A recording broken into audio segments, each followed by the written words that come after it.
Coming up, the surprise drop of AirPods Max 2, a deep dive on OpenClaw and agentic coding, and our final thoughts after a full week with the Studio Display XDR, MacBook Neo, and iPhone 17e.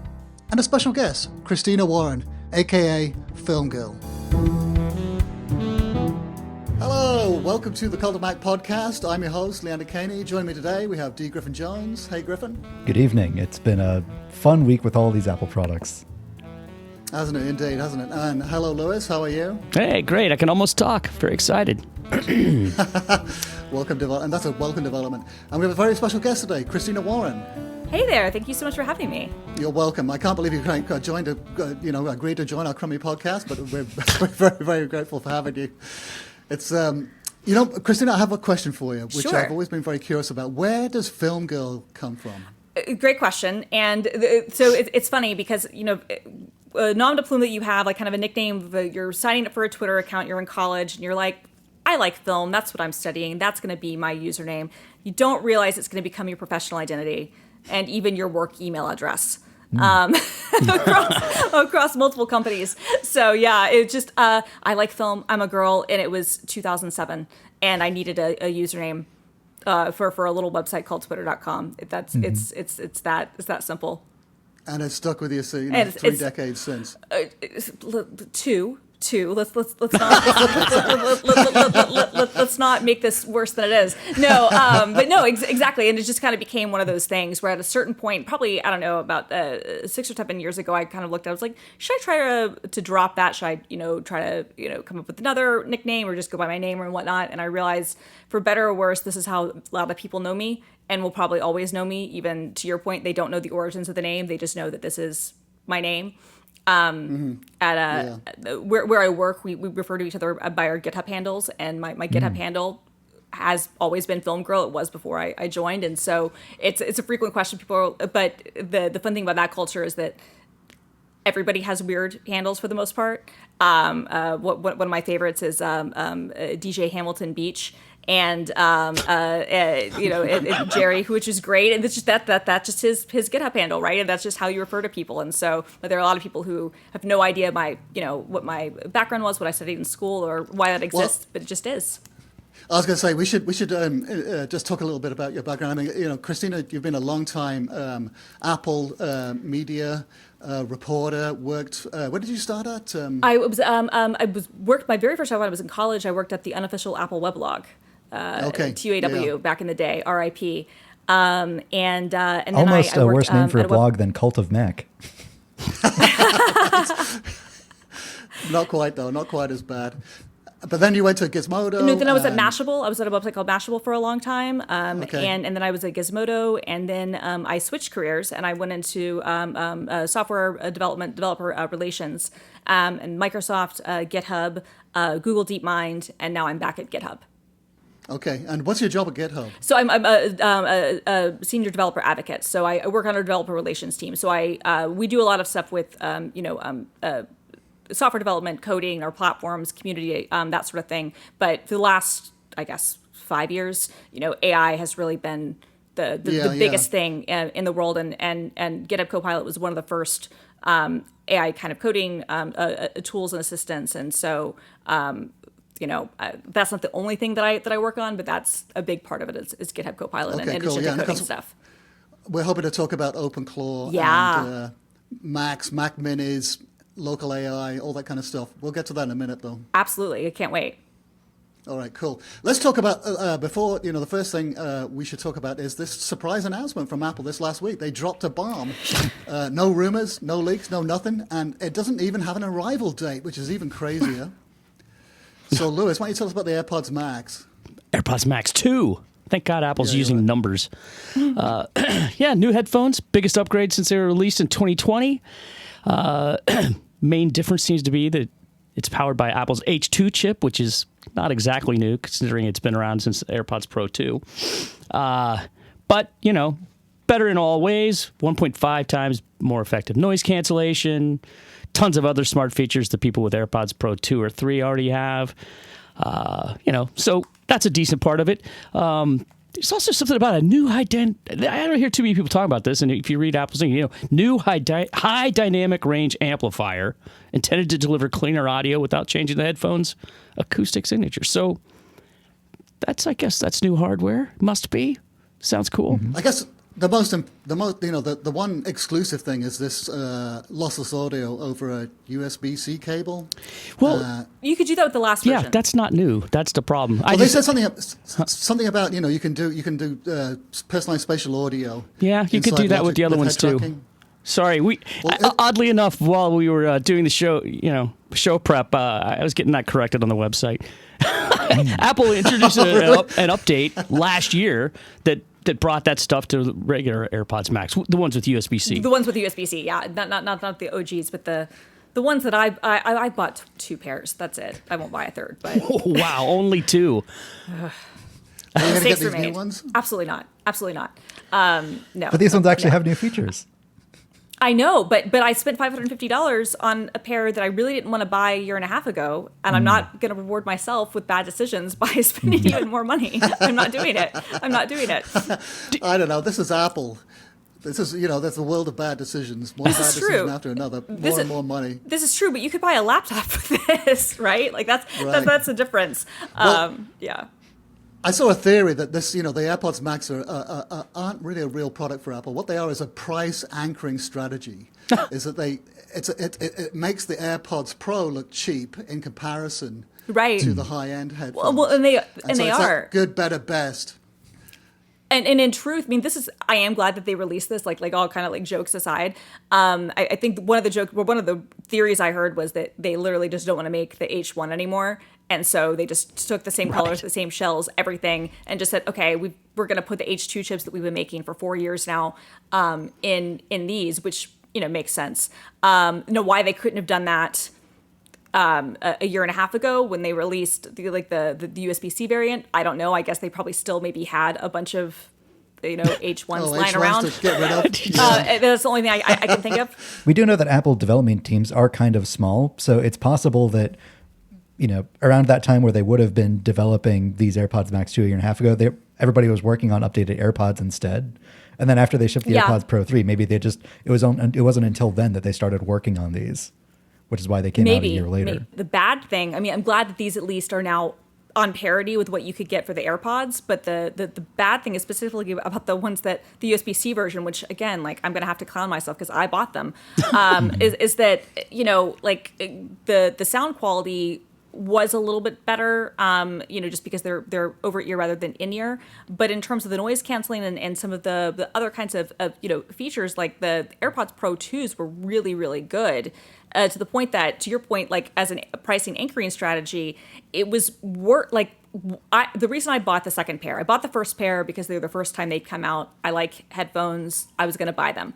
I think that they're too heavy. I don't like that they don't have a power button. I don't like the case. There are a lot of things I don't like about them. The reason I bought a second pair was because the one thing is that if you live in the Apple ecosystem, the instant pairing and switching across devices is clutch. And even though I have much better headphones for traveling, I have much better headphones for other listening purposes. Like in my opinion, sleeping on a plane with AirPods Pro Maxes is awful, or AirPods Maxes is awful. It's a terrible experience. Sonos, Sony, Bose all are superior to that.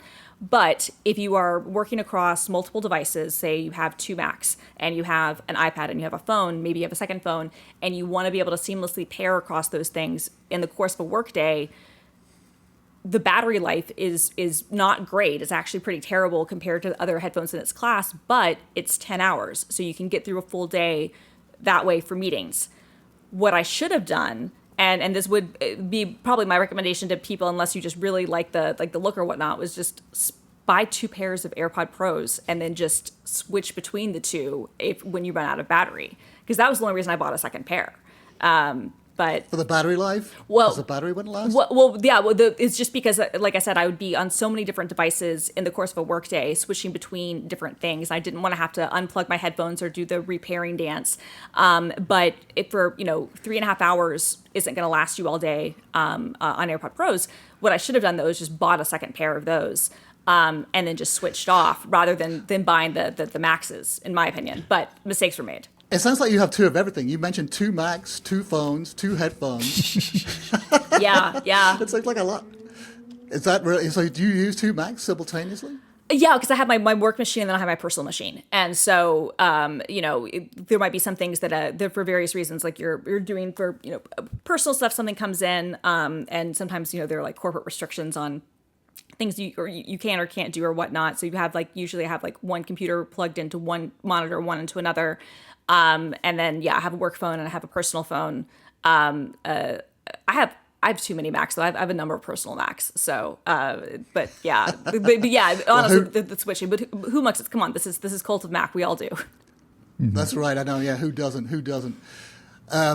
So another weird thing about these AirPods Max is that there's no release date. And why is that? Ed Hardy decoded this, right? It's because all these features require. What is it? iOS 26.4, and we don't know exactly when that's coming out. So there you go. Well, we do now, though, don't we? But I think we have a good guess. I can't remember what that good guess is, but they put out the release candidate yesterday, I think. So probably next. So Tuesday? probably 26.4 is coming next Monday or maybe the week after that. But it's weird because Apple says, AirPods Max 2 are available to order starting next Wednesday, March 25th, and will be available early April, but they don't say when at all. Yeah. It was so bizarre. You don't know when you're going to get it. And all the sort of downsides that you were talking about, Christina, those are all still there. Like nothing else changed. No. They're still heavy. They still don't have an off switch, which is, to me is insane. Yes. They still have that smart case, which, Leander, you mentioned that you actually see people in San Francisco all the time wearing AirPods Max. Have you ever seen anybody toting around a smart case? I haven't seen it. No, God, no. I was going to ask Christina, do you see him in Seattle at all? Yeah. No, I mean, not as much as in San Francisco or New York. And I will say that it's been less as I've been, like the last year, I've probably seen fewer of them than maybe I did, like, say, 2 years ago. But yeah, no, you see them all the time. People like them. I even see people at the gym with them, which I think is objectively insane because these are, A, they're heavy, B, they are not good. Like many people have had them die because of condensation buildup on the inside of the ear pads. So they are not headphones you want to wear at the gym at all. Like that's what the Beats are for, or just frankly regular AirPods. But yeah, no, I mean I see them. People seem to like them. I think they're heavy. I think that you can do better for the money. I do feel like if you buy them for people, I've had people try to justify that to me like, oh, well, they're perfect travel headphones. If you traveled a lot, you would appreciate them. And then I laugh and I go, okay, I don't travel as much as I used to, but I used to travel about 100,000, 120,000 miles a year. So I know airplanes pretty well. And again, you want things that will last longer than these do for their battery life, which they claimed 20 hours. It's less than that. It's about 10. You want something that is, lighter weight, that is not going to be, if you're going to be on your side, if you're in a lay flat seat, or if you're, even if you're in a regular seat, you don't want it kind of knocking around. The weight, I think, is a problem. They're not good travel headphones. They don't fold up. Like these headphones that I have right now, I can rotate them and fold each cup. You can rotate them. Exactly. Well, and then to your point about the case, I lost the case of my first pair. And good luck. Right. And if you don't want to spend $60 or $70 or whatever the fee is to get another one, the problem is people say, oh, well, because you don't need a power button, they'll just automatically cycle to low power. That's not really true. The magnet will put them into a deeper sleep mode and let them at least hold a battery longer.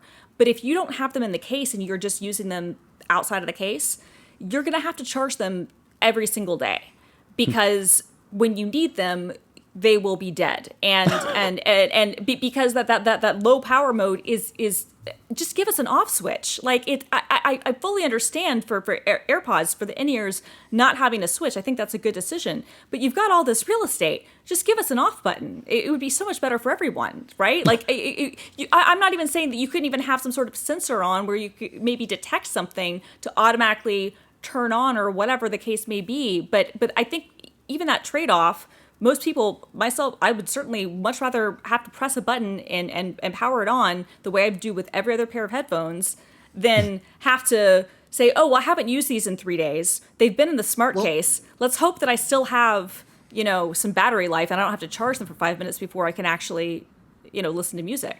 I have like a meat thermometer in my kitchen that turns itself off when you fold it up and like, collapse the little metal prong thing. If AirPods Max folded up, then they could just do that. Like, as soon as you turn the ear Oh my cups, God, brilliant. clearly it's not on your head. Oh, that would be brilliant. Yeah, no, you're dead on. That's all they have to do. And then they would actually be portable, right? To your point, they'd be like the headphones you're wearing. You could actually fold them up, put them in your bag, because that's the other problem too. Like they take up so much, like I always have them around my neck almost all the time when I'm wearing them. And it's not even a fashion statement. It's I don't have any room to put them anywhere else. I'm not going to take up space in my bag, for the headphones. Yeah. You should. I mean, in my opinion, that's what I would do, and I think you instinctively kind of do that. There are two buttons. There's the digital crown, and then there's another button that cycles through the different modes, or for pairing or whatever. So they do have buttons on them. That's the dumb thing. It's just you can't power them off. It's like the Studio Display. Why do I have to have a smart plug? I literally have this to power cycle my monitor. I have to have a smart plug that I have connected to Home Assistant, and that way I can basically issue a command and it'll power cycle my monitor. That's so dumb. That's so dumb. Just give me a power button. Did you ever try that hack where I saw someone put a pair of AirPods Pro in ANC mode in their ears, and then they put over them a pair of AirPods Max also in ANC mode, so they had double, active noise canceling. I was always kind of curious. Like I'm sure it won't work, but I'm curious to know if it does. I don't know. I guess I should try it. I mean that sounds dumb, but that also sounds like a sort of thing I would do. I mean, hey, if you really wanted to block out all the noise, I guess you could do that, right? Because I mean, I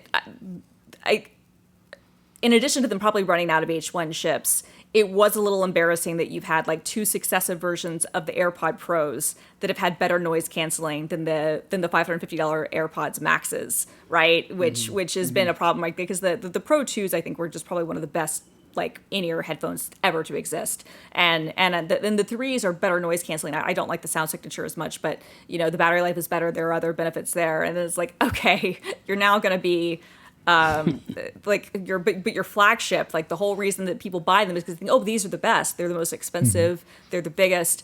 No, now at least, I mean, I still would tell people you can do better unless you really love that instant pairing or you just really love the design. I think you can do better for your money, but at least now it's not a complete embarrassment. Every time somebody would say to me, because I have like one friend who has AirPods Maxes. And so like other friends would occasionally say to me, I kind of want some of those too. And I would say, I know you're not like a major audiophile. You probably wouldn't be able to appreciate like the incredible like sound system thing. You should just get like, you can get like Sony or Bose headphones for like half the price. They'd be good enough for you. And they just kind of like go quiet for like a week or two. And then they say, I'm kind of interested in those AirPods Maxes. Yes.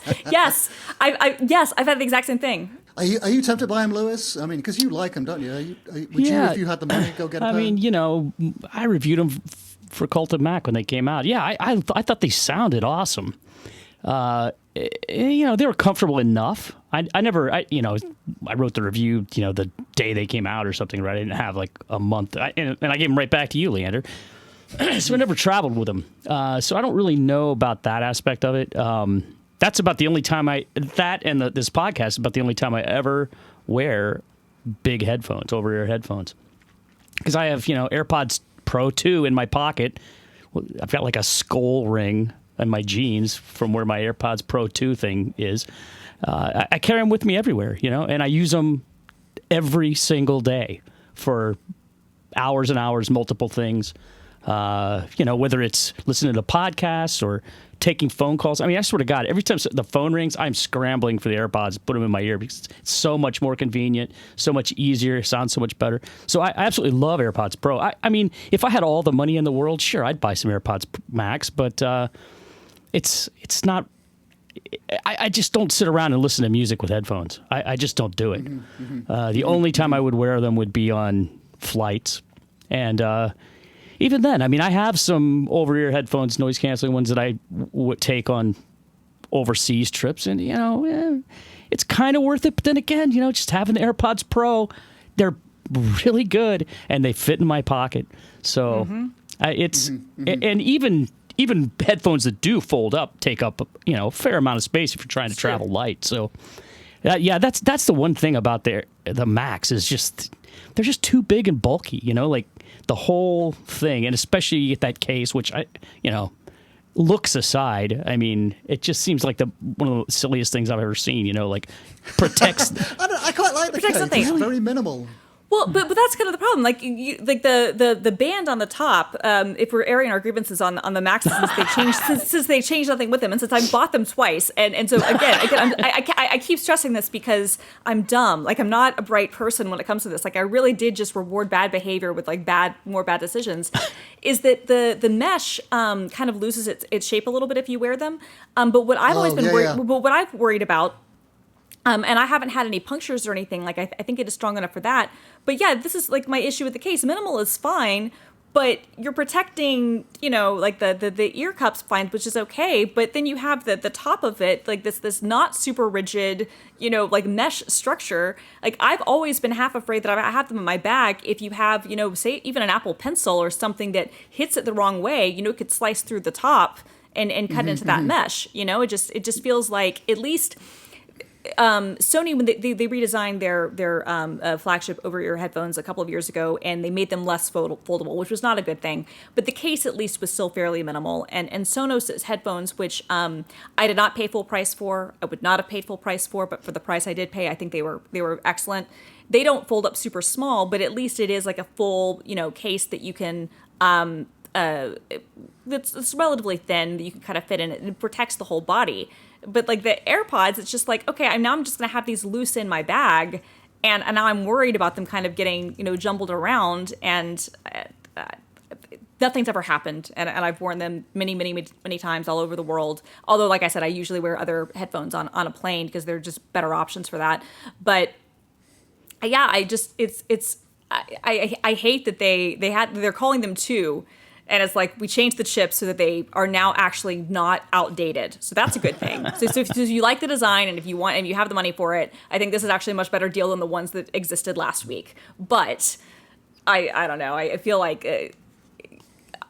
if I were to do it all over again, I would just buy a second pair of regular AirPods and cycle through them for that purpose. Because you could do that. You could get two of those for one pair of AirPods Maxes. Really, I think the real thing to do would be like buy a pair of AirPods and get a really nice pair of over-ear headphones on sale from Bose or Sony.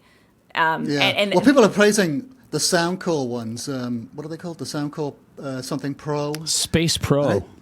Space Pro, yeah. Yeah, they're good. I mean, I don't think they still, I can't beat them because I don't have the AirPods Max anymore, but I don't think the sound is good. To me, there was something very special and lively about the sound of those AirPods Max. It made the music just really come alive. And I value that, and it was great.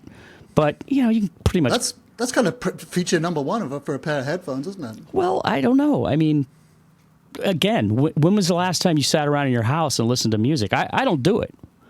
I never do it. I mean, again, the problem with every other pair of like regular Bluetooth headphones is that I have to go through this whole dance of like tapping and holding a button, and God forbid I want to switch it from my iPhone to my Nintendo Switch, but then it just keeps automatically pairing to my iPhone, and I need to figure out a way to I'm just gonna forget the device, and then I have to do the whole song and dance again. And what battery percentage is it at? It doesn't have a screen. It's a pair of headphones, so you just have to wait for them to die, and then it'll interrupt your music and say battery low every 2 minutes. Can't you you could put a widget on your phone, can't you? You can. To show the battery for level? For the AirPods Max, but not for whatever Bluetooth Sony. Oh no, they do. Can you? No. Yeah, you can. Correctly. Yeah. It's in the same section.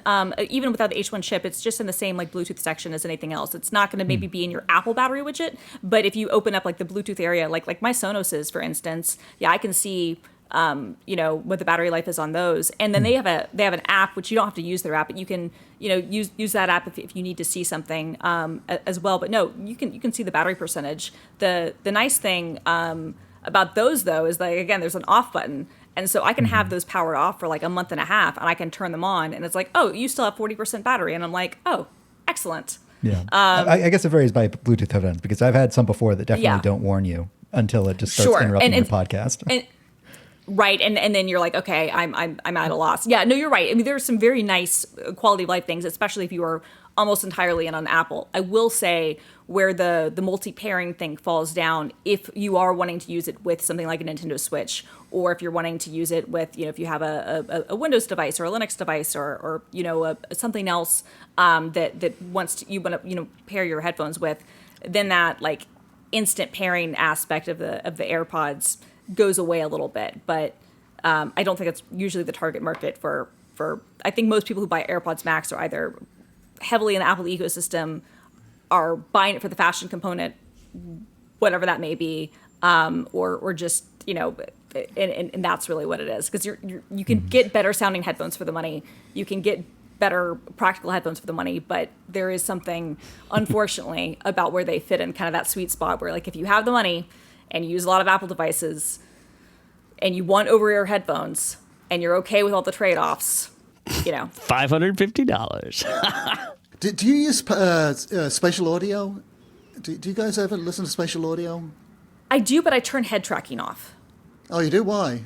Because it changes. Well, it depends. So sometimes, like, because I do like how Apple Music, all the music services have done like the spatial audio stuff, but Apple Music, I think, has done a fairly good job. Sometimes it depends on like if they've added it after the fact. I feel like I don't like the effect of the head tracking aspect with it. Like if I'm watching TV or something, I think it's fine. It can be good. If I'm listening to music, I don't necessarily like how sometimes I guess the sound in my ears if I'm moving things around. So I usually have it like a fixed track, but I do like the simulated surround sound for sure. Yeah, it can be really striking. It's a very striking effect, but I'm not really sure what it adds to the experience. Like, is it better to have it on or not? I'm kind of undecided. I think you tend to kind of. The one thing I like about it is it makes you listen to the music. It makes you concentrate on the music, which is, I think, a huge benefit, because you can often, if you. It could be like background, isn't it? But the spatial audio, because you're listening to that effect, makes you pay attention to what you're listening to. Yeah, I think it totally depends on the mastering, because there's some albums that I'll listen to that I can tell they just probably put it through some sort of filter to add support for it, and it takes me out of it because the songs don't sound the same that I was expecting them to sound. And maybe that was mastering, maybe it's just you're so used to hearing a song a certain way that it's just off. But then there are some where, like, I can tell, okay, the mastering engineer did a really good job and they did make this sound more enhanced, and so this does sound like a more surround sound type of experience. Like if I had a really nice, audio setup, because there was a format called like a DVD audio that really didn't work. That kind of tried to introduce like multi-channel, to regular CD stuff, and we haven't really had that since then. It's been primarily, just 2-channel audio, and so I think the effect can be really good. I think for movie watching, stuff, it can be really, really good, like for the Dolby stuff. But I think it just depends on how it's implemented. We've come a long way from the Beatles just deciding, let's put George and Ringo on the left and John and Paul on the right, for just no reason whatsoever. God, yeah. Well, so they could sell multiple copies. Mm-hmm. Mm-hmm. All right, let's talk about OpenClaw.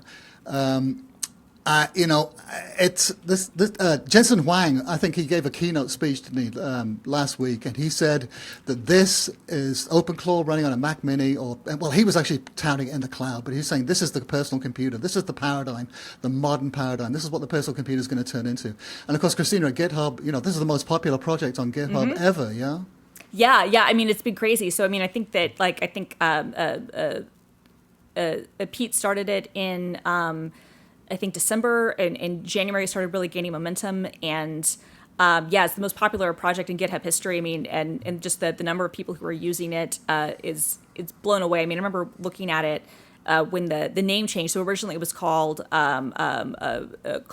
something else, and because of Claudebot, and because Anthropic didn't like that, then it became something. It went Claudebot, then it went. Oh, right. Then it was Moltbot, and then OpenClaw. And so it's had a couple of name changes. I think OpenClaw it's been a good one, but it's definitely, so the whole idea, for anybody who's not familiar, is that basically this is a system that someone is kind of hooked up where you can connect an LLM of your choice. It could be locally running on your machine, or it could be one of the models from OpenAI or Anthropic or anybody else, Google, and you can basically connect a chat interface to it using iMessage if you're running it on a Mac Mini, or you could also use Telegram or WhatsApp through bridges and other things. And you can basically kind of communicate with your agent and say, I want you to do these tasks for me. And you're giving it full access to your system or whatever access you're wanting to give it to. This is why most people are using dedicated machines. And it can then do agentic tasks. So it could, do research for you. It could sort through your email. It could start, creating, projects for you for software development based on what you're working with it back and forth. And then it will kind of give you the results. And you can kind of check in remotely on what's happening. And so it's very, very cool. It can also get very expensive because in addition to, you don't need to have a Mac Mini for it. A lot of people get a dedicated Mac Mini because they're inexpensive and they want to isolate the AI agent from the rest of their work and say, okay, well, if this goes afoul, if something goes wrong, all my personal documents and everything else won't be impacted. Although, there could still be security concerns. There was that woman from Facebook, Meta, yeah, right? She let it loose, and it deleted half of her emails. I think she stopped it early enough. But yeah, I mean, that's kind of the problem is that, these things will work really well, and then it can kind of get started on a task, and you have to kind of be like, abort, stop what you're doing before it goes too far. So you want these things to be able to be more in a sandbox environment where it will, test things first. There are a lot of potential security problems depending on how if you just let this run loose, but it can be really, really fun. And then the nice thing about it is that it remembers your preferences and it remembers, the things that you like to do. And so it's there's a huge community for it, not just, the number of stars on GitHub. I think let me look at the number. It's 325,000, which is just ridiculous, especially for a project that's a couple of months old. And then you have a huge ecosystem of people building plugins and other stuff for it. And it's now Pete got a job at OpenAI. There have been there was a social network called Claude Moltbook, MOLTBOK, which was like a social network just for the agents. To that got bought too, didn't it? Yeah, those two guys were acqui-hired by Meta, I think 2 weeks ago. And so there's this, NVIDIA announced their own NemoClaw, which is like a secure, what they're calling a secure kind of cloud-hosted version of OpenClaw. Yeah. Perplexity is doing something very similar with their computer. So there are a lot of people who are really, keen on this idea. But it can get expensive because if you're using it with the hosted models, especially the Anthropic models, which are very, very good, it can get expensive really quickly. So what a lot of people do is they have what they were doing, Anthropic has cut this off, is they would use their $200 a month Claude Max plans with OpenClaw. But Anthropic is like, no, we don't want you to do that. OpenAI is very happy to let you use your $200 a month ChatGPT codex plan with it, but the results aren't going to quite be as good. But the downside with some of these models is it can be very powerful. You can literally just say, go through my emails, find the 10 most important unread things, and write, create a summary of what needs to be done, or respond, to these people. With this task and check in, and then you can kind of get status updates about what it's doing, or do a research report on. I'm going to give you a list of these links. I want you to do a report on this, and then come back to me. And that's really powerful, and you can do really great things with it. But you don't know exactly how much all of those system calls are going to cost, and so it can it can get expensive. Run up a pretty hefty bill, yeah. Yeah. I think Federico, when he wrote the thing for Mac Stories, I think he, and this was 2 months ago, I think at this point, he spent, over $1,000 probably, just in AI credits. And I don't know if he had to spend that himself or if he had something else, offered to him that he could get out of that. But and I think at the end, he ended up disconnecting his email from it because he was scared that I have an open email address on the internet. I don't want somebody to prompt inject OpenClaw by sending me an email that then has it delete my files or reply with all my credit card information. No, and which is a great point. Yeah, I mean, this is the interesting thing is that like you have this whole ecosystem around security, and obviously the project itself, like they're trying to take in patches and try to make things more secure. But then you have like IronClaw, which is like, oh, this is a more secure version of OpenClaw, and then NVIDIA is like, well, we have this hosted thing, and you have some of the, you don't have to use a Mac, you could use any sort of isolated environment. You could use a Raspberry Pi if you wanted to. But the Macs are great if you want to give it access to all your files. But yeah, it's Federico's point.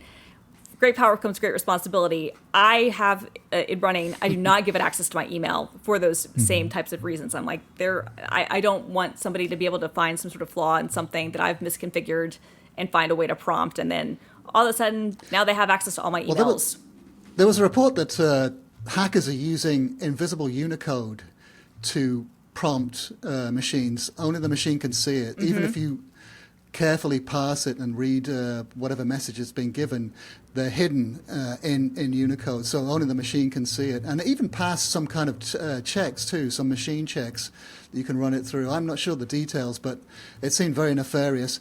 But what about Mac hardware? Like Mac Apple Silicon. They've done some amazing stuff. And there's all this talk about Apple losing the AI race, but it seems to me that that's not true at all. Well, I think it's interesting because there's I guess two different components here. Because on the one end, like Apple definitely in terms of their own models is not even part of the conversation, right? This is why they've had to have a partnership with Siri. Right. Well, right. But this is now they have to have the partner. They've signed a partnership with DeepMind Google, to run Gemini and make that kind of their power provider. And obviously, I think they're probably still working on their own frontier models internally. How that will work, we don't know.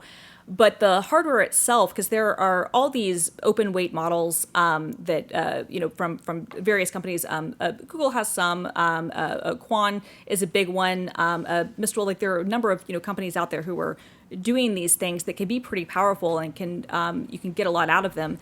And if you go to Hugging Face, which is like a great resource just to find people who've tuned local kind of customized AI models that you can run in a cloud or on your own machine. One of the best ways kind of out of the box without having to configure things to get started with that sort of stuff is to get a Mac Mini or a Mac Studio or even a MacBook Pro. Because GPUs are expensive and they can be more powerful, but for what a lot of tasks a lot of people want to do, what's great is, I think you're right. Like Apple has, maybe they're behind in terms of their own models, but the tooling for the things you can actually do within Mac OS is actually pretty robust because there's so many people who love the hardware for other reasons, and they're like, okay, we want to figure out how we can get the custom AI models to run on these things as well as possible. Yeah. And so that's opened up a whole new world. Well, last night I was reading about a guy who got Qwen 3.5, which is a frontier model that was released, I think, back in February, running on his MacBook, which is astonishing. And he said that he did it, he was able to do it partly because of the architecture of the model. It's built in such a way that I think it's almost a 400 billion parameter model, but it's architected in such a way that when you're using it, it only uses 17 billion parameters, which apparently can be. And so he said that Apple Silicon, because of the architecture of Apple Silicon, the way that the GPU and the CPU and the SSD controller all share the same memory, he's able to pull all the data it needs off of the SSD at like 17 gigabytes per second. It's fast enough to be able to feed the machine off the SSD to run a frontier model on a fucking MacBook. And he's saying that it's the caching as well, the caching system in on the chip enables this. And he said it was all kind of like it was a culmination of all these different things that enabled him to do this project. On the one hand, it was Apple Silicon. On the one hand, it was this highly optimized model. And the third thing was Karpathy Loop. He just got code to run its own experiments, to create its own software, running experiments, trying different things to see what worked. And he came back in the morning and it had built him this system that ran this frontier model on his MacBook. It's amazing the fact that, you can do this for relatively, brand prices are only going through the roof, but at least right now, at least on the Mac side, like relatively inexpensively, you can do all this. And yeah, to your point, the fact that you're able to use the models themselves to create their own test cases and their own iterations and improve themselves. That's been the biggest thing I think of the last 4 or 5 months that we've seen with like the way that the AI models have improved so much, is that the way that they're able to improve themselves and kind of do things more autonomously and get really good results has really, really improved. The fact that he was able to get like a model that size running on a MacBook is wild and is incredibly impressive. But a lot of that is because of the hardware, because they have that high memory bandwidth, they have the fast enough SSDs, they have the good caching. The way that the system handles the unified memory works really well. I have a framework desktop which uses an AMD Strix Halo machine, which also has unified memory, but its memory bandwidth is not as good as what you get on, say, like a Mac Studio. I think it's similar to what you might get on a Mac Mini. Even though it's unified memory, just because of how various operating systems deal with memory, like you can allocate, like of 128 gigabytes of RAM, you can allocate 96 or something to just the AI models. So it's not quite as seamless as what you can do on the Apple Silicon stuff. And then, again, because so many people love their Macs for so many other reasons, they're going to be a whole kind of ecosystem of people kind of figuring out ways, okay, how can I get this model running? How can I distill it down and maybe make it, parameterize it so I can make it smaller and get the big benefits out of it? There's a group called unsloth.ai, and they really work hard on being able to get the model sizes parameterized down so that you can have a much bigger model that can run in less space and still run very efficiently. And they have a guide for how to run Quinn 3.5 locally. And so in Quinn 3.5, the 35 billion and 27 billion models work on a 22 gigabyte Mac RAM device. And that means that a MacBook Air, I wouldn't recommend it on a MacBook Air because it doesn't have a fan, so it'll throttle at a certain point. But you could on a MacBook Air run one of the latest Quinn series models, which is really impressive depending on. Do you think on how that much RAM it has. a big advantage Apple has is that Apple only makes 4 computers, and so it's really easy to develop for the Mac compared to the infinite number of ways that you can build a PC, just because there's a limited amount of hardware that you need to test on? Yeah, I think that's part of it. I will also give Apple credit for MLX, which is their kind of interface for being able to access AI models, and that this basically it's like a machine learning kind of framework. And when Apple released this, I guess it was 2.5 years ago. A lot of us were surprised because this is not a thing that it's on GitHub. It's open source. That's not typically a thing that Apple does. But they did release it, and a lot of people were able to then quickly take the existing AI models and either add MLX support, and now Apple has started to add, do more work to add that support there too. So I think you're right. I think part of it is the fact that there are fewer devices, so there are fewer targets. If people really want to build the tooling, all the chipsets families have a lot of similarities. If we target M1, M2, M3, so on, we can get similar results. But even then, I mean, we were talking about this before the show, NVIDIA for many, many, many years had almost like a monopoly on the type of AI tooling when it comes to training and running certain data with an interface they have called CUDA, C-U-D-A.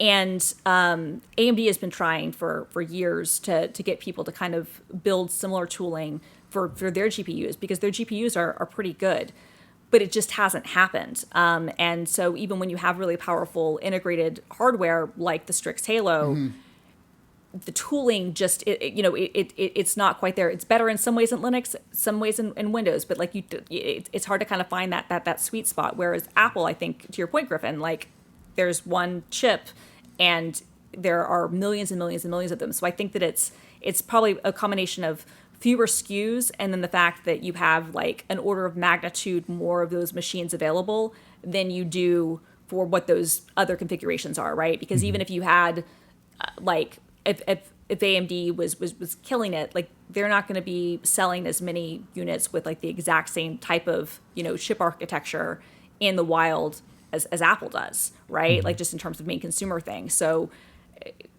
where if you're a developer, where are you gonna, who's trying to solve a problem, where are you gonna, go after that? Like NVIDIA has invested a lot of money and effort into their ecosystem, and there's a whole, thing around that. But if you're just being like, oh, I want to get the latest model running on my GPU, yeah, I think you make a great point. There are going to be, several million, or not several million, tens of millions of, Macs out there that can do it versus, okay, I don't know how many people, bought the specific, exact model, graphics card that runs with this CPU, and how can I make sure that this is all gonna work the way that I want it to? Since you work at GitHub, you're probably on the front lines of this. What's your take on people using, AI coding agents like, Claude and Codex overrunning a lot of these open source projects with pull requests that they've done, just because like the speed is so much faster now? No, it's a great point, and it's a thing that we are very focused on trying to find a happy balance on. And this is a thing that like we've seen like just with the kind of rise of agentic coding over the last several months, and the power, the fact that like the latest models are really, really good. Like we've just seen explosive growth of usage on our platform, and that's great. But that also comes with the downsides, because what this means is that way more people than ever can just, like you said, they can turn their AI agents onto an open source project and say, hey, I have a great idea for a feature, and I'm going to have my bot code it, and I'm going to submit the pull request. And maybe it works, but maybe it doesn't. And if you're someone who's maintaining, usually unpaid, an open source project, having to triage all those issues that are coming in. Sometimes people file false security reports. Sometimes people file false bug reports, things that haven't been validated. Pull requests for people to make changes. This now adds human, labor. Where how do we, figure out how we can, look through all of this stuff and figure out what is real and what's not. And so finding the right balance of like not unilaterally saying we're going to cut everything off because this is just a way people develop, but I think giving maintainers and project leaders like more control over what types of things they will accept and won't. Like we recently introduced the ability to even turn off pull requests at all on a repo if someone wants to, and that was something that there was some resistance to, because you don't want to discourage collaboration. But at the same time, my personal philosophy has always been, if someone chooses to make something available but they don't want to accept pull requests, and then that should be their right. I might not think that's the best way of developing software, but that should be something that they can do. But you can also, for instance, turn off, pull requests from anyone except for like a group of, contributors. Like, so if you've already been allowed to contribute to the program, then you can create a pull request, but otherwise you can't. But it's an ongoing problem that we're looking at, because again, just the velocity of what can happen. And many times it comes from good intentions. Sometimes it is spam. Sometimes it is even malicious, and that can be scary too. But sometimes it does come from good intentions, where it's like, oh, I have a great idea for this new feature for this, project. I am just going to have Claude do it for me and submit the pull request. What people don't think about is, okay, but what impact is this going to have on the real human on the other side who now has to review this and test this? And do I have the skill to actually make sure that my thing is validated? And is the direction that I want to go in the direction that the project wants to go in, right? Because those things aren't always aligned. And so... Well, thank God there's still some human involved in this whole thing. Yeah, no, there has to be. There has to be. I mean, and ironically, one of the ways that you can maybe make this better is by using AI to help kind of determine what are good and what are bad intents. But that seems like a Band-Aid. I think some of this is also just a cultural thing. I mean, I always try to say to people, like fork should not be a 4-letter word, meaning a lot of times I think people think like the only way I can get something done if I want to customize it myself is I have to have this contribution be accepted by the main project maintainer into the project. But if I just want to make a modification just for myself, I can just have it running. Like, this is the beauty of open source. I can just have my own variant of it running. Yeah. I don't have to have it in the main project and then have that burden on the others out there. Is there anything on GitHub that isn't AI driven or AI focused? I mean, definitely. I mean, but AI, I think, is just kind of like a big thing for better or worse. I would say on the whole better, but we'll see. Of where software development is just going. So it's a big part of things. Agents are a big part of things. Code review. They're just AI fits its tentacles into a lot of places. But fundamentally at the end of the day, the things that you're doing on GitHub, where you're storing your code, how you're contributing to projects, these are all very human problems, right? So like that's kind of the interesting question you pose. Like, okay, how do we like come up with solutions for like the amount of work and activity that can now happen, like orders of magnitude that we didn't expect before. How do we protect, human time is finite. So how do we, balance that? Because it's a problem, and it's not getting better. Thinking long term, there will always be a need for humans to generate, there'll always be some market for human generated code because the LLMs need something to train on in the first place. Yeah. And well, although unless you want the AI to just slowly devolve over time. Well, I mean, they do actually kind of generate their own code now, which is in their own training sets, which is sort of interesting. Which is and who knows like how good that will be. But yeah, we need things to train on. I would also say just having like how a lot of people who are very, very, very good engineers use AI for coding is really as a task manager and working with it for planning, asking questions back and forth, and then being very directional. This is what I want created. This is how I want it. Now we're going to test this and see if this fits my requirements. If you know what you're doing, you can then maybe see some of the problems and work back and forth. And then if you're, do a security audit and make sure that things are up to snuff.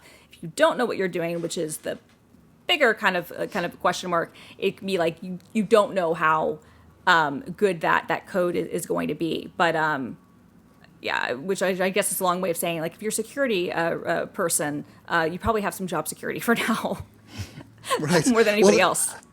It seems like that there is definitely an ongoing need for human oversight. I don't see that going away.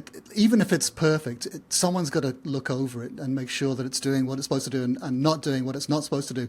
And Jensen Huang, this morning, I think, gave an interview where he said that any company that is firing people because AI can now do, these people's jobs, that's a failure of imagination because what they should really be doing is empowering those workers with AI to make them do more. These companies could be, if they retain their workforce and train them to use AI, these companies could be doing so much more with their workforce rather than getting rid of people. Getting rid of people is like an unimaginative response to this wave of automation, which, I don't know, that kind of, that made sense to me and gave me some optimism. But of course, a lot of companies who are laying off people would have laid them off anyway, and they're just using AI as an excuse. Yeah. Right. That's true too. Yeah, that's true too. You talk about, companies laying people off, which is obviously happening for a variety of reasons. But it's like, part of me is like, okay, but how are you going to continue to, how will, your business be sustained if we have more and more people who don't have, good paying jobs, right? It's like that right. becomes kind of a problem too. But no, well, how do you feel? Are you pessimistic or optimistic? I think I'm probably somewhere in the middle. I mean, obviously, look, I work in the field, and I've, which sometimes I'm like, am I aiding in my own demise or not? Right? Like I have like kind of question a lot, right? But I think it's tremendously exciting, and I think that there's tremendous potential. I think that it is probably, I think the people who are like, this is game changing, nothing will ever be the same again, and this is the greatest things ever happen, I think are probably wrong. I also think that the doomsday prophesiers who are like, this does nothing, this is just a waste of energy, and we never needed any of this, I think they're wrong too. I think that there's some ground in the middle, which is to say this is truly transformative and disruptive. That has good and bad effects, just as any sort of transformation and disruption does. But as a nerd, like this is exciting. Even when it's scary, right? Just the fact that you can take a project that was created 3 months ago and run it on a Mac Mini and essentially kind of have it kind of do a lot of tasks for you, and not even just computer tasks, just even things like organizing your life, like that this is now an accessible thing, is remarkable, right? That people are building solutions for themselves all the time, which are really great. That even when we look at things that are not even in the programming realm, like just even if you think about things like the way that voice to text has improved so much, and like the transcription sort of stuff and whatnot, like it opens up a lot of things for accessibility and translations that we just didn't have before, which is really, really exciting. I mean, this is going to make it much, much easier for people. It already is making it easier for people to communicate. But when you talk about like real-time translation stuff, which, is something that Apple, has kind of teased in the past. And I feel like we're not at that point where the local models are good enough for that to really work. But we're not far off from it, where that idea of like the Star Trek kind of communicator, where we could all kind of understand one another, regardless of what language we're speaking. Like that's exciting. Like there are all these really interesting potential things. I just hope that people don't get so short-sighted by the potentials for harm or the potentials for what they think is going to be, something that might not be possible. So, Griffin, we did a hands-on last week, a kind of first look at the new MacBook Neo and the iPhone 17e and the XDR display, the Studio Display XDR. Spent a week with them and did full reviews. So Griffin, let's hear what you think about them. Finally after spending a bit of quality time with these machines. So the one thing I definitely wanted to do on the Neo that I didn't have time to for from the show last week after only a day is all of the speed tests that I do, and other people just run Geekbench benchmarks, which have their place, but I want to be more hands on with it, and so I threw at it all of like the regular tasks that I do all the time. Like I edited last week's show entirely on the MacBook Neo. I did audio processing, audio transcriptions, built it Xcode projects, and ran some data binding. Some real world stuff. Yeah, real world stuff that I do using actual work. And so in those 5 tests that I do, about 3 out of the 5 comparing the MacBook Neo to my M2 Pro Mac Mini, performance was just about identical. For the bigger tasks like video rendering and building an app in Xcode, things that really benefit from having like just the greater number of CPU and GPU cores, the Mac Mini came out a little bit ahead. But again, for a lot of these tests, like anybody who's concerned about the MacBook Neo not being fast enough just because it's an iPhone chip, they forget just how powerful iPhone chips are. Like this is a $500 computer that outperforms the $2,300 Mac Mini that I bought. So excellent performance out of these things. The 20 watt charger that comes with it is a little small. I drained one of them down to like 3%. It took a lot of time because it has a long battery life. And then when I plugged it in, it said that it estimated like 4.5 hours to get back to 100%, which isn't terribly fast. But again, this thing has such long battery life that it's only really a question of like, where do I plug it in overnight and how long is that going to take? Yeah, it'll be fine. Not that big of an issue. Or you could get a battery. You could use a battery with it, like an external battery. Oh yeah, you probably could. Yeah, that's a good point. Yeah, but you said it works. It does charge faster with a 30 watt. So I was mostly using it on my sofa, which is in the same corner that I use the Vision Pro, and that has that came with a 30 watt charger, and so it'll charge a little faster with that, but 30 watts is as big as it goes. If you can plug it in with like a 45 or 60 watt charger, but it'll only charge at a rate of 30 watts. Okay. It doesn't have MagSafe, which is kind of sad because again, this is going to be a computer that I imagine a lot of people are going to buy for their kids, and kids are clumsy and they have no respect for technology, and I imagine a lot of MacBook Neos are going to tumble off of tables and get stepped on and stuff, but at least it's very repairable, so they are looking at it that way. Exactly. Good point. I wonder if people will bring back the magnetic, like kind of like USB-C charger things that we see that would like kind of break off. Like I wonder if we'll see a resurgence of those again with the Neo. If that will be a thing people buy, because for a while that wasn't really a thing because we had MagSafe again. But I wonder if we'll see more accessory makers making that. Yeah, maybe they'll even be color matched to the. It doesn't have an ambient light sensor, but Apple does claim that it matches the brightness of a room. I don't know exactly how. My guess, based on observing it, is that I think anytime you open the lid, it might like activate the camera for like a split second and try and determine it. Because I notice when you do that, like the first time that you open it, it makes like a little adjustment, but then it doesn't monitor it continuously. So, if you carry it from a bright room to a dark room, like you're going to have to be clicking the keyboard brightness button on it. Overall, how do you feel about it overall?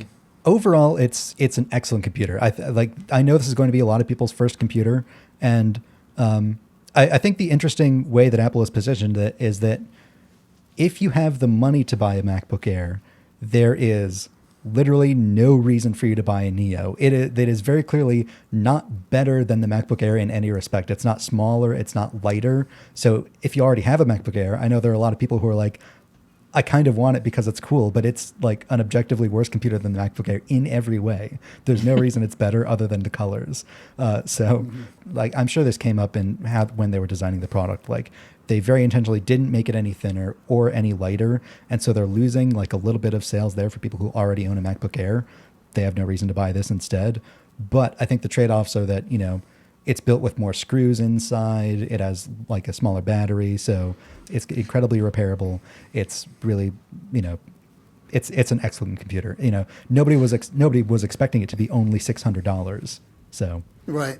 Well, your friend Sam Henry Gold wrote a very interesting perspective on this, didn't he? He's saying that the limitations are kind of the point. Yeah. Because it forces the user to overcome them. Mm-hmm. And it doesn't matter if it has limitations, because you know what? It's so much. People are going to get this, and they are going to push it to its limits no matter what. I mean, I was doing video editing on an Intel Celeron processor. Well, I read a really interesting story. Rockstar Games, GTA franchise. They started in Edinburgh, I think, and Edinburgh was a center for game excellence. Like a lot of game companies came out of Edinburgh. This is years ago, 20 years ago or more, and they were excellent at optimizing for, cutting edge hardware, but they learned it on limited hardware. Mm-hmm.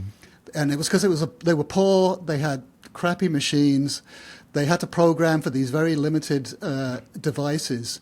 But it turned out they learned all these amazing techniques that, came in super handy when it came time to make games for PlayStations and Xboxes. Christina, did you get a Neo as well? No. I mean, I'm considering it. The problem is, kind of to your point, I don't need it. So if I bought it, it would strictly just be because I want a pink laptop. And and that's definitely, I'm not going to lie, like there is a lot of appeal to that. I think that for me personally, the challenge is it's like, okay, if you can get it with education discount, it's the same price as a Mac Mini. And I feel like for my use cases, a Mac Mini is a lot more applicable. But I will say, so for Christmas of 2025 or 2024, I got my mom an M3 MacBook Air to replace her 2018 MacBook Air that I got her in 2018, like the Retina MacBook Air, which was a terrible laptop. Mm-hmm. They brought the Air back and it had a terrible chip in it. And that was a disappointing computer. And I got a really good deal on that machine for her from Best Buy. I think it was $800 or something. And then for Christmas this year, I got my sister, who had a 10-year-old MacBook Air. I got her an M2 Air that I think was $600 for the 16 gig version on like a Cyber Monday Best Buy sale. So great machine, has MagSafe, has all those things. I will say, like, if I were to do this again, I would still get my sister the M2 Air that she got, even though like the performance would be close, because I just feel like it's, to the points that you kind of, just said, like there are better things, the build quality and like the screen and the MagSafe and the port selection that I think that her M2 Air, especially the fact that it's the same price, was a better deal. But if I were to buy my mom a computer tomorrow, like this is like the perfect type of computer in that range. And if my dad needed a computer tomorrow, even though he does not like Mac OS, this is the sort of thing that I would buy for him. And so I feel like for all the niggles that I might personally have about some of the decisions they made about, where to cut corners and whatnot, I feel like I've kind of come around where I'm like, the price is so good that it doesn't matter, especially looking at your benchmarks and your review and whatnot, right? Like, mm-hmm. I do worry 3 years from now, what is it going to actually be like to have 8 gigabytes of RAM?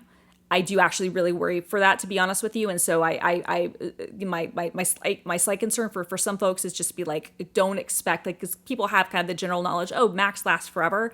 And at least with this model, I'm kind of like, okay, we are literally right, I think, at that edge, just at least in terms of the RAM amounts, where it's certainly usable, but I don't know, like, several years from now, if this is going to be a machine that you're not even going to know why it's giving you issues, but it's might be pushing those mm-hmm. boundaries. But I feel like the price is just so good, and I think sounds like everyone's going to be getting a MacBook Neo for Christmas in your house. Well, maybe. I mean, look, they all have enough laptops, so they're good. But if I were trying to buy one for my mother-in-law or somebody else who needed one, like, it's just, I think that this is a really good go-to. If you have certain needs, if you have the budget, get the Air and get a refurb Air if you can from Apple, because you can get really good deals on those. But otherwise, the Neo, even though, like I said, I have some concerns about, like, okay, will this actually be a viable computer in 5 years? There's also a question to be made, maybe we don't need it. We published an opinion piece this week arguing that the 8 gigabytes of RAM is doing everybody a favor, because Apple will try to optimize Mac OS so that it'll run Yeah. well on this machine, and so that that limitation is going to do everyone a favor. I'm using an old M1 iMac right now, which I bought back in I don't know, when is it, 2001 maybe, 21, sorry, yeah, 2021. And it's perfectly fine. I mean, it chokes, if I have 300 Chrome tabs open, which I, tend to do. But otherwise, it's humming along great. It quite happily handles Slack and Chrome and Riverside and all these other applications that I've got open. No problem at all, really. And it's only got 8 gigs of RAM. Sorry, that's Right. the important point. Yeah, no, totally. I mean, yeah, I think that I did want to know, Griffin, like from your perspective, like when you're testing things, the storage is a lot slower than what we've seen on other Macs.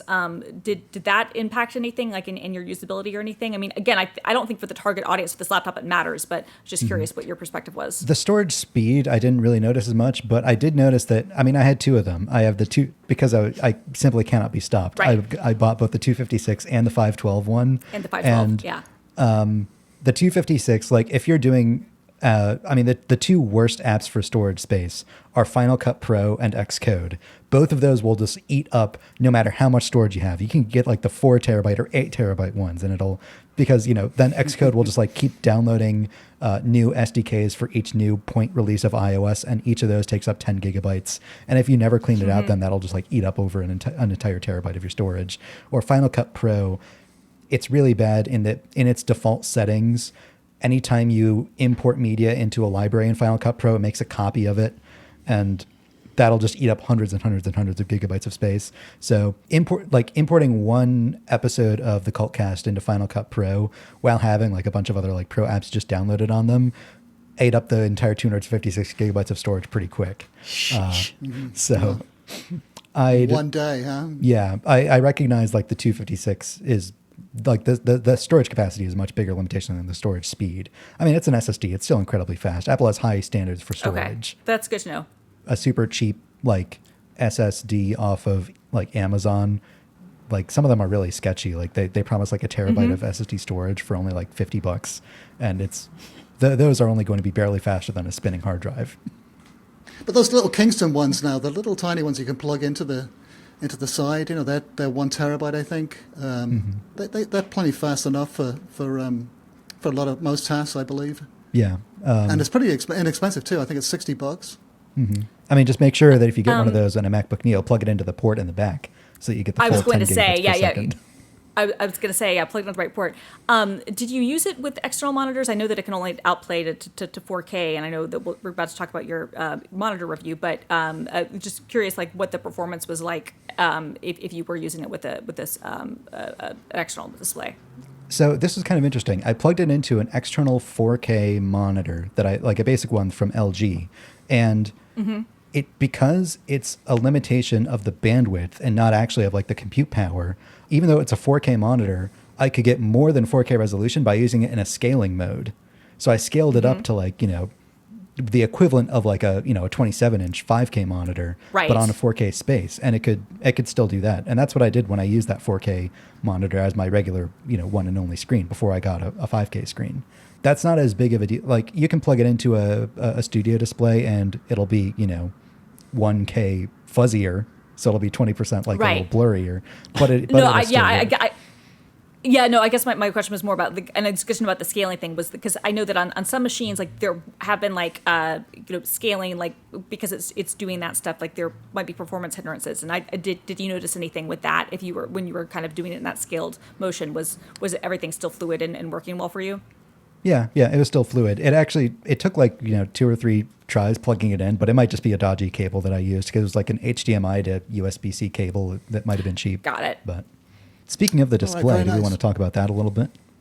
Yeah. Let's talk about the XDR display. I think a lot of people are interested in this because this is a great display, isn't it? Fantastic performance for half the price of what it used to. And I was really surprised that I don't think Apple seeded any review units of the XDR to anybody. I haven't seen any reviews of the XDR from any of our peers, but I bought this, and I do plan on returning it. I can't just buy a $3,300 monitor, but I'm really enjoying my time with it. So 4 years ago, everyone celebrated the launch of the Studio Display and laughed at the then overpriced and 4-year-old Pro Display XDR. But now the tables have turned. It's the Studio Display that's overpriced and underfeatured in its class, because you can get a 5K 27-inch 60 hertz display from Asus, BenQ, or ViewSonic for, like, in some cases, literally half the price. Apple reinvented its high-end display as a product that makes much smarter trade-offs, and it's somewhere between 55 to 66% cheaper. And $32.99 is still a lot of money, but at least now it's a price that makes some sort of sense, because, you know, show me the other 5K Retina 120 hertz display with HDR. There isn't one. It's the only one. So Apple has now decided, like, this is how much it costs, and, you know, they own that market now. I think the XDR makes much more sense than the regular Studio Display. Still a lot of money, though. This is, Yeah. you know, do you think they're going to sell a lot of these, or because monitors used to be so people used to obsess over monitors. I remember working at Macworld, and they'd have special editions where it was devoted to monitors, and then everyone who was working in print, film, anything visual, you know, had to have the highest end monitor. That must still be true, obviously, right? And, you know, people are going to be. I've seen those editing bays in Hollywood where they have 12 monitors, all of them Pro Display XDRs. I do wonder if the fact that, when you speak of Hollywood, I do wonder if, like, just the fact that this only works with Macs and a Macs of a certain vintage, if that might actually inhibit some of the adoption, because so many of those render farms and things are not using Mac OS. I mean, some of them are, but some of them are not. Well, you can still use it with a PC. Like, it actually, even though Apple doesn't say it does work with an Intel Mac if it has Thunderbolt 3. But you don't get all of the nice features. Okay. So you probably don't get, like, the specific reference modes, but you can still plug it into a PC. Oh, okay. Well, okay. I didn't know that. That's great to know. Okay, so that actually makes it a lot better, because I was under the impression that it wouldn't work with Intel stuff at all, and that's kind of a deal breaker, in my opinion. If you're spending $3,300 on a monitor that you can only use with certain types of hardware, like, it's bad enough, you know, on your regular, you know, $1,600 Studio Display, that you have to go through many gyrations to get it to work with, you know, a game console, for instance. Although a Steam Deck works pretty well with it. But okay, that's good to know. So it won't have all the features, but it will still work with the Intel machine, as long as it has a Thunderbolt 3. I was curious about this, because they on all of their other products that run 120 hertz, the iPhones, the iPads, the MacBook Pros, they all call that Pro Motion, but they specifically didn't say the XDR has Pro Motion. They said it has 120 hertz with adaptive sync. And I was curious what the difference was. And, you know, their technical white paper does say that adaptive sync is, like, the more industry-wide standard version of it. And it even enables, like, a special mode where you can specify in the Studio Display XDR, you know, based on your workflow, whether you want it to optimize for the lowest latency possible or the highest image quality possible.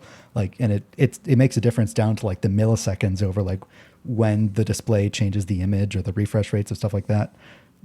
It's like really technical stuff, but, like, you know, this is a truly professional display that they're targeting to these markets. Like, you know, by discontinuing the Pro Display XDR, which I know had, like, at least a little bit of, you know, penetration into the creative industries, like, you know, It did. You know, in movie studios and things. Like, I was worried, are they going to lose that market? It doesn't seem like they will, because, you know, this is a superior display. It just happens to be a little bit smaller, but it's half the price. So I think it was half the price. You could get two of them. Yeah. I'm looking at that white paper now. It's even saying, like, they can basically have it set by default to be either the North American broadcast, you know, kind of standard, or European standard that you can set, which, so I actually do think now that I know that this can be used with non-Mac hosts, I would expect, especially at this price, probably to see this in a lot of movie studios. Even if just because it's difficult. I don't know if they would necessarily need the high refresh rate, to be honest with you, but you're certainly not going to find anything of this resolution or this quality for this price, because the panel just doesn't exist. We're finally seeing the 5K, you know, 60 hertz panels in a lot of displays that are well below, like you said, the current Studio Display pricing. And we're finally also starting to see a lot of the 6K 32-inch panels that I think there are two different panels that are available from a variety of manufacturers, and that's great. But we haven't seen anybody do 120 hertz. All we've seen, I think, it's at the high end would be in 4K mode. It could run at like 120 hertz, but at 5K or higher resolution, it would still be 60 hertz. So the fact that this is and that's before you even get to 120 HDR. hertz at 5K is great. This display is gorgeous. Like even like I knew I would do HDR videos and shows and all that, but like the number of just regular pictures in my photo library, those are all HDR. Pictures people send me, like they all look absolutely incredible. I was also amazed. You can see a big notable difference to like, a cheaper monitor? Oh yeah, absolutely. I mean, just because it's glossy as well, so it just has like that much more contrast built into it. Like this thing is absolutely gorgeous. I normally have my display pointing away from my office window, so I don't have to normally worry about reflections. But to test this, I set it up on the opposite side of the room, and I like directly compared like this with the ViewSonic display, which is just regular 5K 60 hertz that I used most of the time. And yeah, there were like a few reflections in it, much less dramatic than I was expecting. Like I could still see the display perfectly clearly, just like a little hint of a reflection. But then I looked over at the ViewSonic monitor and like those blacks were much more washed out. Like the thing about a matte display is that, yeah, you don't see a clear reflection, but it still has that light falling on it. It just distributes it more, and that washes out all of the blacks and the colors. So this thing, absolutely gorgeous. I was also amazed by the speakers. I queued up an episode of Doctor Who to play, and like just the theme song, like the rich bass in it, it was astonishing. Like it honestly, the speakers sound maybe even better than like the full size, speaker that I use on my computer the rest of the time. Like if I got this display, I probably wouldn't need it anymore. I don't know, just use the built-in speakers when I'm not. Did you watch those two lost episodes they just found? They haven't been released yet. They're debuting, I think, on Easter weekend or like the first weekend of April, around April 4th, I think. But I'm looking forward to those as a side note. The iPhone 17e, why don't you just run real quick, just speed run this one? Yeah, I spent more time with the camera on it. I was taking a lot of more pictures with it. They look super sharp. I kind of had like an existential breakdown in the middle of our review. Like I'm supposed to take a bunch of pictures and like come up with some sort of feelings on it, but we all know what iPhone pictures look like, and this takes iPhone pictures. They look great.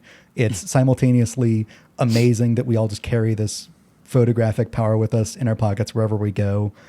But then, but it's the 17th version of that, and they're just not that special. Like if you have an iPhone 17 Pro, you've already seen the pictures that it takes, which are very, very good. But it's only that one lens. So I took all of the pictures from my other reviews on the 17E. They look great. They look really beautiful. They were really, really nice pictures. Until you zoom into 2x, like, yeah, when you take a 2x, they say it's like a full 12 megapixel resolution image, but they get really smudgy at that size. It's just the limit of physics. I do kind of miss the physical 2x zoom lens for that. Mm-hmm. It doesn't have macro mode. I'm very surprised because this camera system has been designed not to automatically switch to a 0.5x lens when you get super close to your subject. It lets you get a lot closer just with the regular 1x lens, like noticeable difference. Even though like a lot of the young people like the 0.5x lens, I'm not a big fan of it. I was thinking about this in terms of hardware features. The iPhone Air, which has a very similar camera setup, only the one rear lens, basically the same processor. All of the other iPhone 17 generation models support dual capture, where you can simultaneously record on the front and back camera. The 17E doesn't. That's a software feature, not a hardware feature, right? Like why it has the same processor in it. I guess that's... Well, it's also a different front-facing camera. That's true. The front-facing camera is... So I wonder, I mean, I'm sure it's a differentiator, but like that's been my thought is that they're big. The whole reason that they're going to try to get people to spend the money on the actual 17 versus the 17E is the selfie cam. Yeah, I hadn't thought about that. Maybe it is like the center stage camera that's needed for dual capture. Compared to my iPhone 16 Pro, like I know that of all the changes, like the N1 chip is maybe the least exciting ever, but it actually makes a pretty big difference for me because I have in my house a single Wi-Fi router provided by my internet service provider. I haven't bought one yet myself, so it's incredibly cheap, and it's in my office because I want to be plugged in over Ethernet when I'm at my computer. But the rest of the house suffers because in my bedroom, which is on the opposite corner.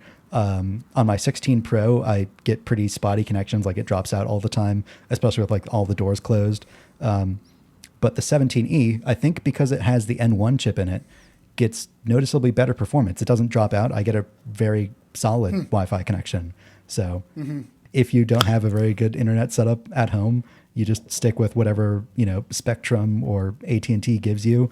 You'll probably notice a difference in Wi-Fi reliability on the N1 chip, which I don't imagine a lot of tech bloggers talk about, because a lot of other people have much nicer Wi-Fi setups like mesh networking. I don't have that. I probably should, but whatever. Yeah. This is more Apple Silicon excellence from Apple. More chip excellence. And kind of incredible what they're doing. This took them 5-6 years to make. Yeah. Honestly, like the biggest thing that I noticed having the 17E is just the weight. I very quickly got used to the iPhone Air's size and weight, such that after 2 days with it, I picked up my 16 Pro and I was like, oh, what is this thing? It's like I'm holding a brick in my hands. It's taken me a bit longer with the 17E to get to that feeling, but after I spent a week with it, I really noticed the difference in weight. It doesn't have that dramatic difference in thickness, but the weight, I pick up my 16 Pro and it's like, wow, I'm gonna have to go back to this. Pretty soon. I feel very, very sorry for you. Mm-hmm. I think that's a wrap. So please give us a 5-star rating or a review on Apple Podcasts, or share it with someone who you think would like to listen. Text us on iMessage at cultofmacpodcast@icloud.com. That's cultofmacpodcast@icloud.com.